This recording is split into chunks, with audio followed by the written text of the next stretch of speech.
On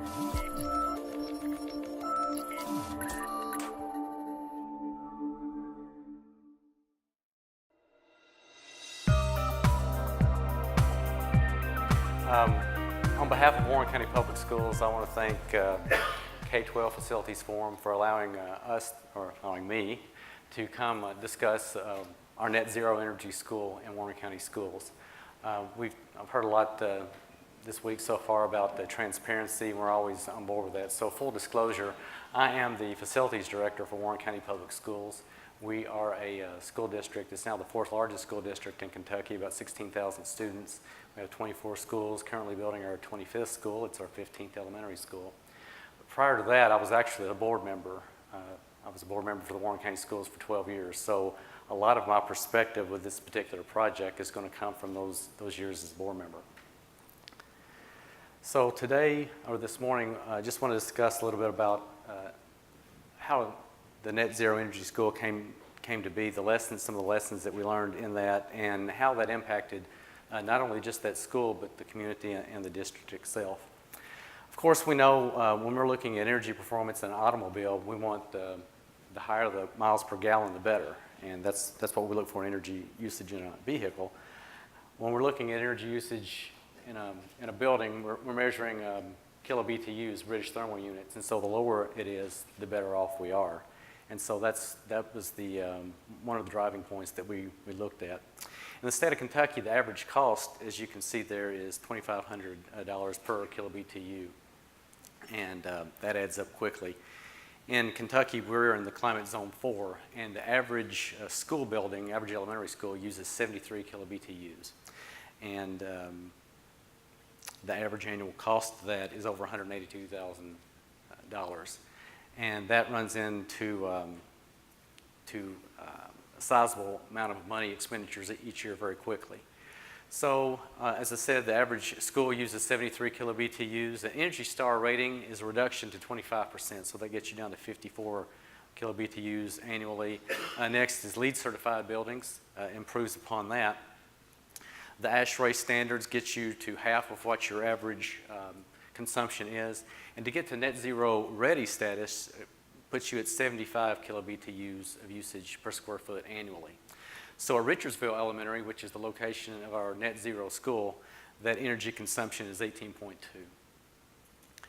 So what is a NetZero energy building? Well, it's a net zero usage and consumption. In our school at Richardsville, that school uses 18.2. We are actually still on the grid there. So what we pull off the grid is 18.2. What our solar panels generate is at least 18.2 to offset that usage. And so what we generate in our solar panels goes right back into the grid. We sell it back to our utility. So at Richardsville, this is what Richardsville looks like inside and out. It's 72,000 square foot facility, currently 425 students in that. Cost per square foot when this was built without the solar was $168. With the solar array, brought it up to over $206 a square foot. We talked about, and I've heard earlier other speakers have talked about the impact that school makes in community and what the school means to a community. You can see we've got our cafeteria, classroom, and I'll show you another picture here shortly. Right here on the bottom is our picture of our gym. And you can tell the gym, the white flooring, that's actually bamboo flooring. Very energy efficient, it replenishes quickly. But in the second lane, your lane is a parquet flooring. That parquet flooring was actually saved from the demolition of the prior school. Richardsville Elementary was an old school that was probably 60, 70 years old. It was formerly a high school 50 years or so ago. It was transformed into an elementary school. So for that community, this particular school was in probably the most remote area, most outlying area of our county. We have the 10th largest county in the state of Kentucky, and so this was kind of an outlying area. And the school itself was kind of the hub of the community, and a lot of people had gone there for generations. So our ability to harvest that floor and put that into the new school really meant a lot to that community, that part of the old school was incorporated into the new. But you can see in 2012, in the first full year that we had information for the energy costs, there were no energy costs for that school. and TVA is our energy provider. They actually paid Warren County Public Schools $37,000 for the energy that we generated above and beyond what we consumed. And you can see from the picture that there's the campus, there's energy photovoltaic on top of the school, thin film photovoltaic, and then we actually have the solar array out to the side. A lot of people, they talk to us about net zero energy schools and what that means. For us, that's, I think a lot of people think that's kind of the starting point. In reality, it's really the finish line. In 2003, our school district initiated an energy savings program. We entered that program with a company called Energy Educators, Inc. I believe they're out of Texas. They're now called Synergistics. They came to, our superintendent at the time came to the board with a proposition that this company would save us money. And all the board had to do was to fund a position for an energy manager. I believe that Warren County Public Schools was the first school district in the state. There's 173 school districts in the state of Kentucky. We're the first one to have our own energy manager. And they said that if the board would provide that energy manager, then they would guarantee cost savings above and beyond the cost of that salary. And if they didn't, they would reimburse us for that position. And as a board member, I felt that that was a no-lose situation. We'll see what they have to offer, and if not, they'll pay for the position. So, as many of you know, energy, in most cases, that's the number 2 expenditure for a school district after your personnel cost. And we have to be fortunate in Warren County Schools. We are a growth district. We are, as I said, we're building our 25th school. And so we have the good problem of having growth as opposed to some of our school districts that are actually having to close schools. So for us, energy is a cost that we have to be able to contain because we're continually having to hire more school staff, teachers, et cetera. So this was something that was very interesting to us as a school board. To date, we've had in cost avoidance $11.5 million. And so this is money that we would have spent otherwise going to heat, cool, light our buildings. We were able to recoup that cost and use it for other projects, whether it be salaries for teachers, whether it be textbooks, whether it be school buses. Those dollars were allocated to other places. And you can see here, this was something that took place over time. We had middle school renovations at 3 of our middle schools. The energy consumption was in the 40s. We built Albuquerque Elementary School, which was the nation's first ICF school building, ICF's insulated concrete forms. That building, Albuquerque, was at 33. Plano, which was not an ICF structure, just regular CMU, Plano Elementary, 28. Then we get Bristow and Richardsville Elementary. Richardsville and Bristow were built at the same time. They were both, as I said, old high schools that would kind of serve their useful life. And so we built the buildings side by side. And Richardsville actually was the building that we put the solar panels on.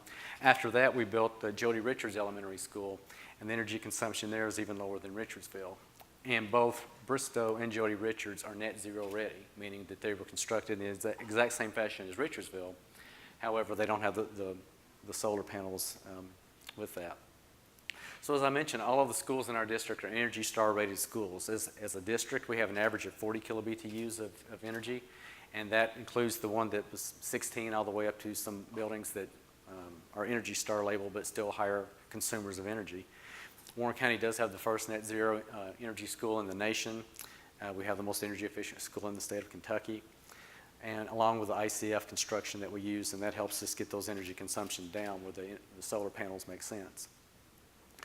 So when you look at the construction of the schools itself, quite typically in schools, if you have a neighboring or adjacent road, you have the road and the schools parallel to that road. It looks nice, it kind of lines up.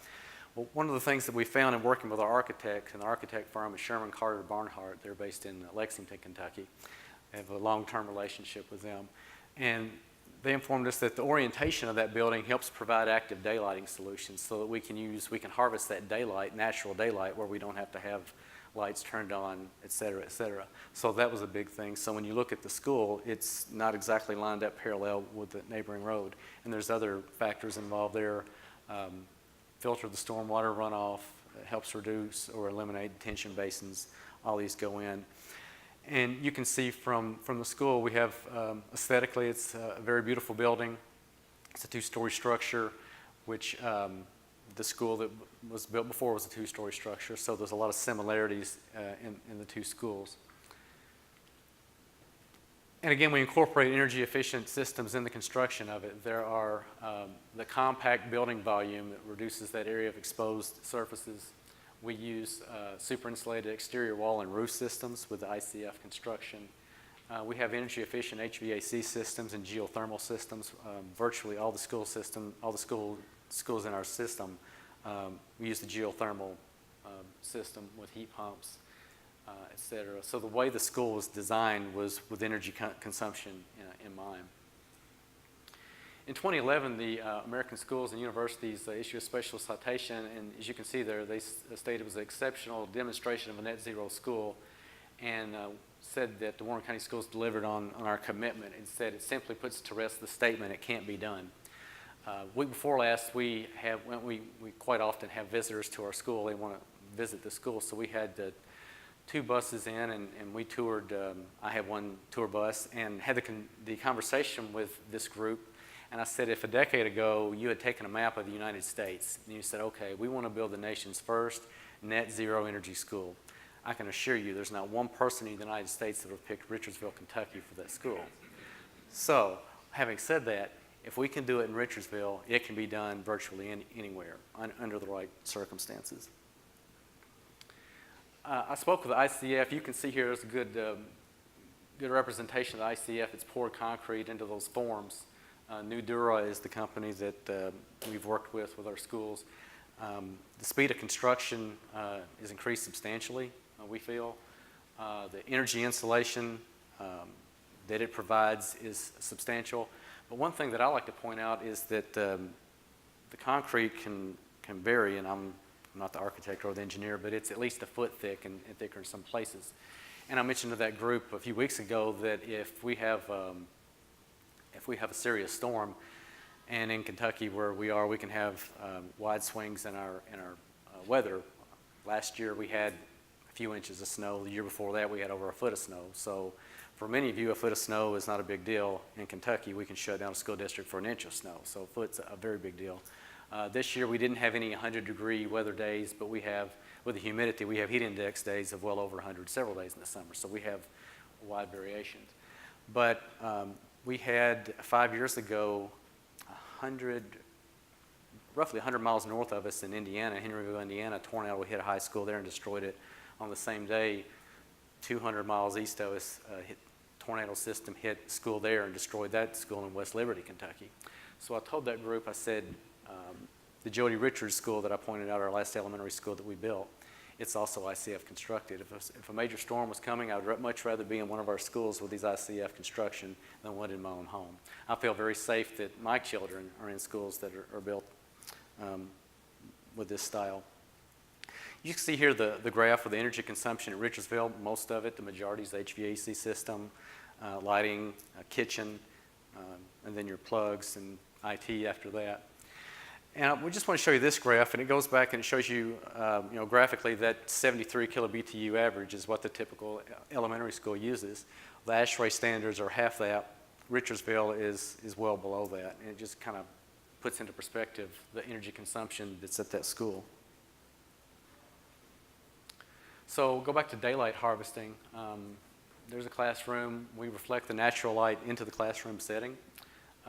We work to reduce the glare on work surfaces. And there's automated dimming that reduces the artificial lighting that's necessary. The teacher can adjust that if it's needed. The slope ceilings project the natural light into the classroom, and so we really try to get the usage of the natural light as much as possible into those buildings or into those classrooms. Goes back to lighting unoccupied. On this campus, we've taken a dark sky approach and working with our local law enforcement. I know, and maybe in many of your schools, you go by a school at night. I do audits. I'm also responsible for custodial functions, so I'll go through and I'll do custodial audits in the evenings. And I'll go in after the custodians have left, so I may be in the schools at 10:30, 11:30 at midnight doing my audits. And at this school, when the last custodian leaves, the lights go out 15 minutes after that. So we've discussed with law enforcement, the only reason you have lights on is so you can see what you're doing, right? Well, if there's no one in the building, there's no need for lights to be on. And so that's a cost expenditure that you pay for that really don't get any benefit out of. And discussion with the local police is like, well, how can we see if anyone's in the building? Well, if all the lights are off and someone's in the building, they're going to have a flashlight on, and you're going to know there should not be. Now, they may find me doing an audit at night, but that's a different discussion. But typically, no one's supposed to be in that building, and so that is one way that we help eliminate that lighting. I want to go back to that kitchen design. One of the reasons we got the consumption down to the point we did was because our director of dining and nutrition services went to Duke Energy in North Carolina and there was a model cafeteria kitchen there.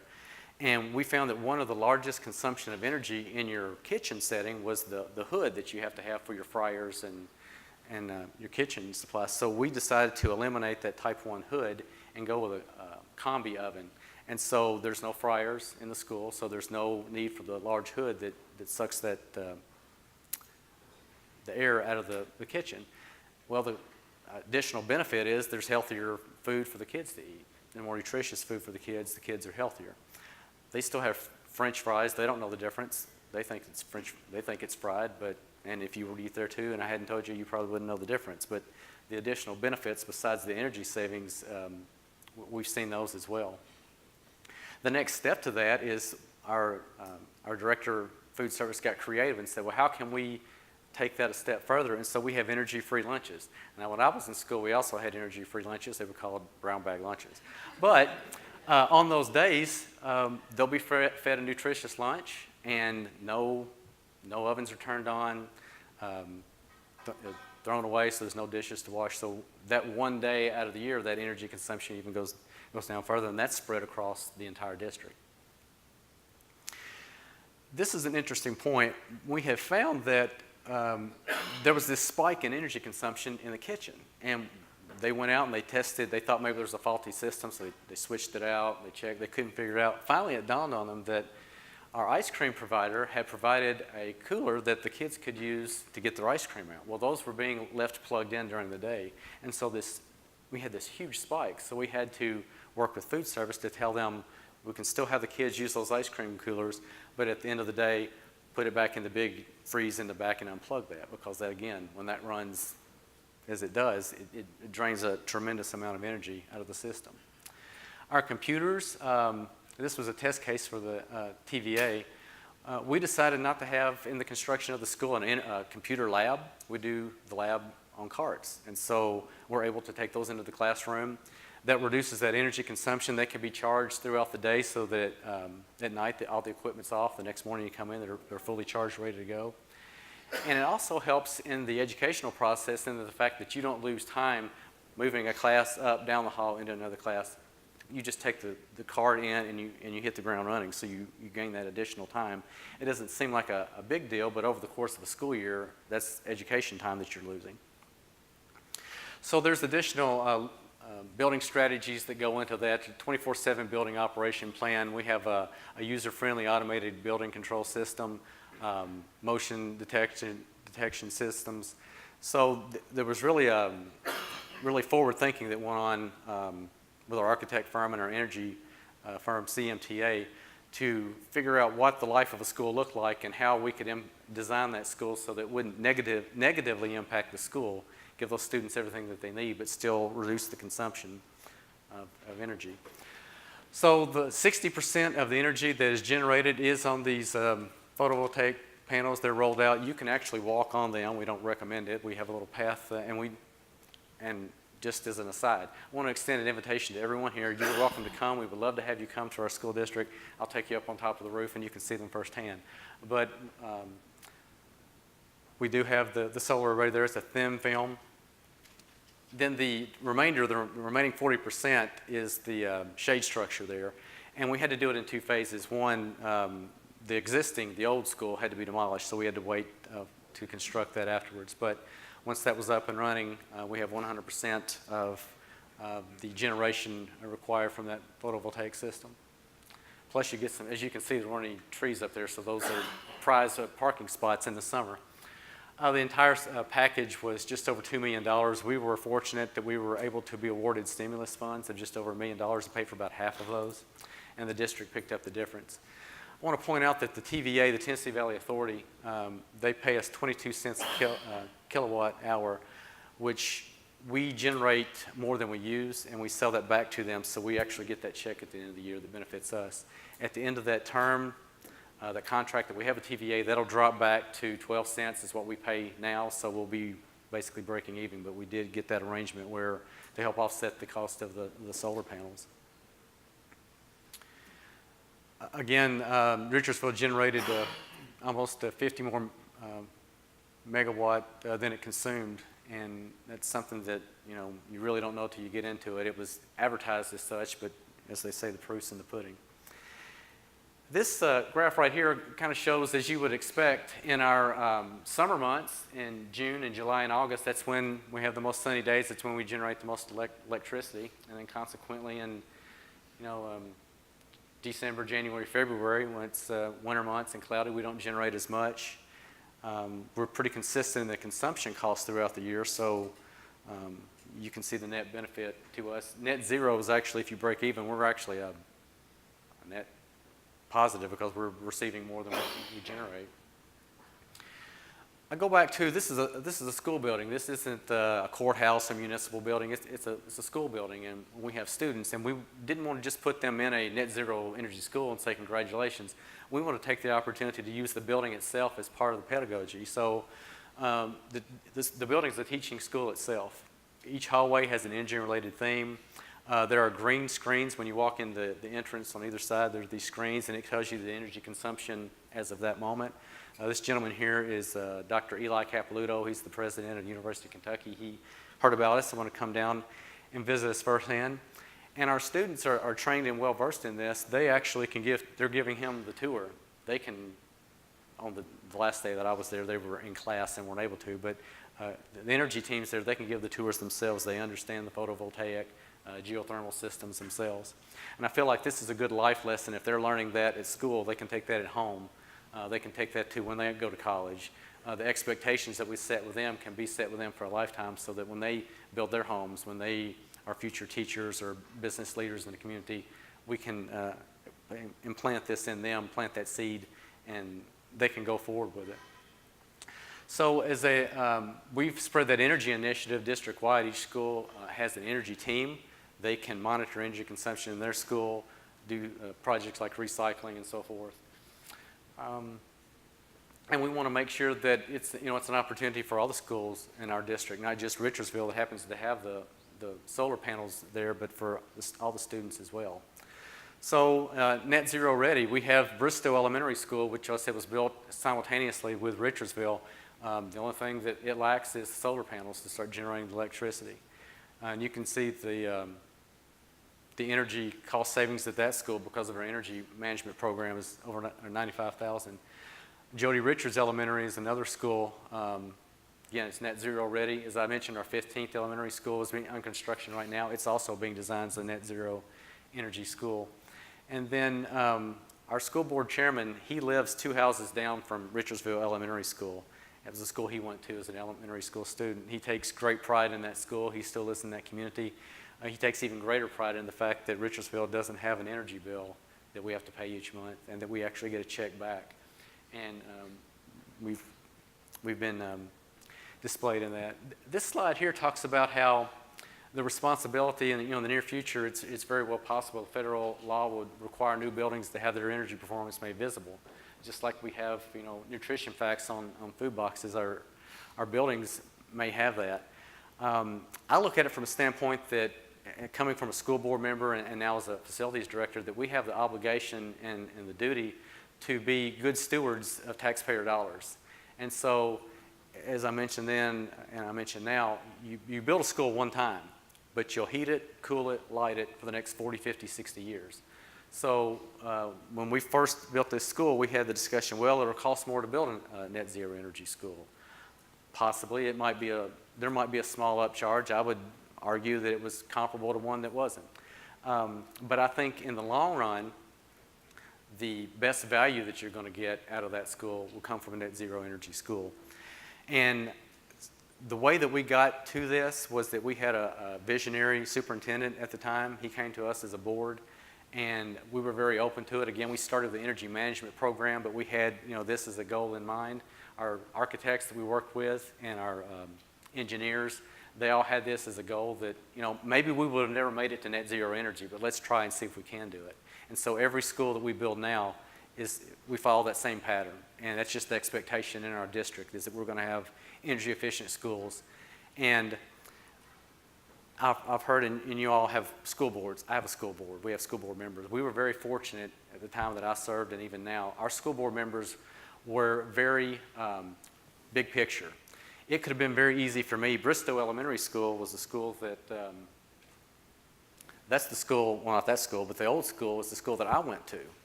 And I wanted to have my way and say, well, we may have a NetZero Energy school, but it's going to be Bristow. And if it can't be Bristow, we're not going to have it. Well, none of our board members thought that way. And so Richardsville was a school that we felt like was the best fit for that. If that was going to be the first one, we wanted Richardsville to be that. And so we had a board that was very team-oriented, big picture. We want to do best for all 16,000 students in the district. And so when you couple the leadership of the superintendent and subsequent superintendents, our board very proactive and wanted to be an early adopter of these technologies and processes. Architect firm and engineering firm that had the discipline to be able to design schools such as this. And all that come together to where we are today, where we have these schools. And I want to mention that we don't, some of the negatives that were posed to us initially was like, well, what if it's a negative experience for the kids? What if they're hot or they're cold? You saw pictures of classroom settings. The kids aren't cold in the winter. They're not hot in the summer. They have adequate lighting to see by. We're not flipping all the lights off in the middle of the day so people are bumping into each other. They have a good learning environment in which to learn, and that's what we're dedicated to give them that best experience. But as we know, we're responsible for these campuses and these buildings. How do we go about making that the best situation for the students in the building and the staff that has to, that's their workplace, so we want to make sure that they have a good workplace themselves, but also to our community that can put the trust into a school board, into a school district that knows that they're doing everything they can to reduce the waste and reduce the consumption of energy so we can redirect those funds back into the classroom. I'm going to leave this contact information up. There's Mr. McIntyre's our CFO. He wasn't able to make it today. But my information, contact information, is also with our architect, Sherman Carter Barnhart, and with CMTA, the consulting engineers on the project. And I just want to thank you for your interest in our schools. Again, all kidding aside, you're very welcome to come to Warren County Schools in Bowling Green, Kentucky. We'd love to show you around. It's my great hope is that someday nobody will want to come to Warren County Schools because everybody will have a NetZero school, and this will be the new norm. But until that day comes, we're not even there yet ourselves. We still have room to grow, but I want to extend that invitation to you, and thank you all very much.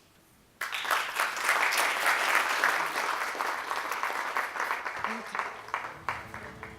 Yes, we have about 2 minutes. Anyone have any questions? Yes, sir. Yeah, so first of all, congratulations. New York City has a NetZero school, but we recognize you guys set the standard.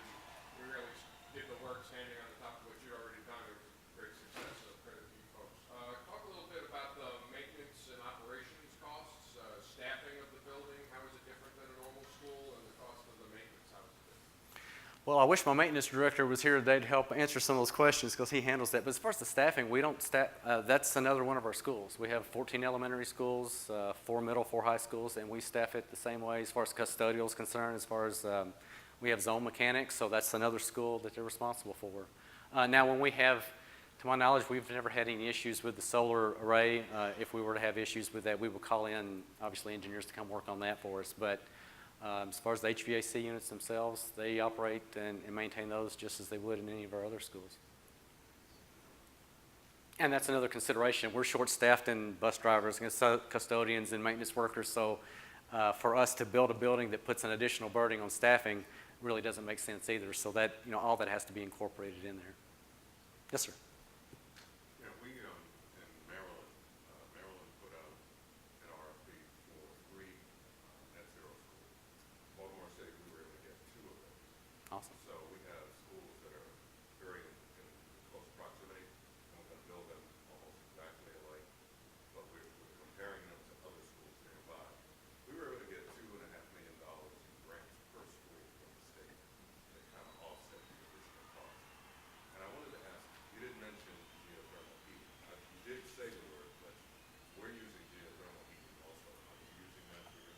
Yes, we are using geothermal. The question was, are we using geothermal heating in our schools? And yes, in all of our schools, not just the NetZero Energy schools, but all of our schools. We feel that's the best way to go.